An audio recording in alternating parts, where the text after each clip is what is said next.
Hi, welcome to SBR Videos. I'm Peter Loshak. We are previewing the 2015 NBA playoffs right now with Joe Duffy from OffshoreInsiders.com. And I asked Joe Duffy to cover this interesting matchup, the Spurs and the Clippers. Clippers have home court edge, but they're a significant underdog in the series. Joe Duffy from OffshoreInsiders.com. Thanks so much for being back with us. Thank you for having me, Peter. All right, Joe Duffy, do you think you have the handicapping chops to analyze a very tough series like this where you have a team with home court edge that is a big underdog?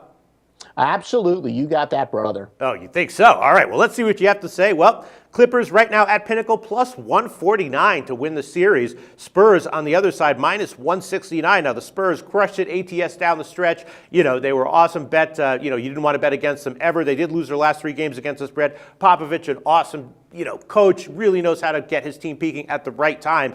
But, should they be a significant favorite without home court advantage over a team like the Clippers who has, some talent on their roster? What do you think, Joe?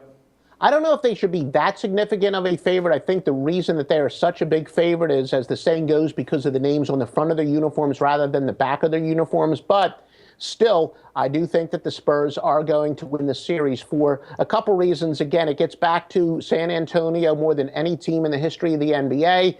They kind of pace themselves during the regular season, so the Spurs are much better than their record.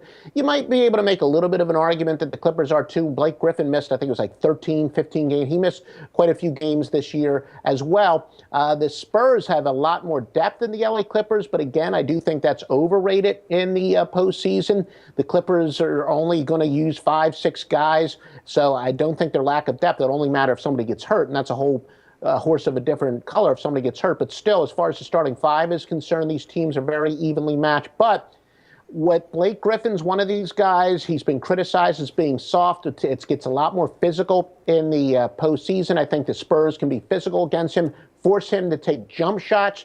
If Griffin is shooting jump shots, that's the advantage for the Spurs. So where the Spurs' depth will come in handy, they can throw a lot of bodies at Griffin and I think wear him down. So should the Spurs be that big of a favorite? Perhaps not. So I guess in some cases I'm kind of covering myself. I am predicting the Spurs, but I will admit they probably shouldn't be that big of a favorite. However, I do think that the Spurs are going to win some of those close games because they've been there and done that before. Maybe a prop bet to have the Spurs win in 5 is probably the best bet here. Interesting. All right. Yeah, I think this series would definitely be a pass for me. You definitely don't have to make every bet that's on the board. But if I had to pin you down, if you had to take one of these sides, you have to take one of them. Spurs minus 169 or Clippers plus 149. Which would your bet be, Joe? I would take the Spurs because I just think that they're probably the best team in the West. Okay. Thanks so much, Joe. All right. Thank you, Peter.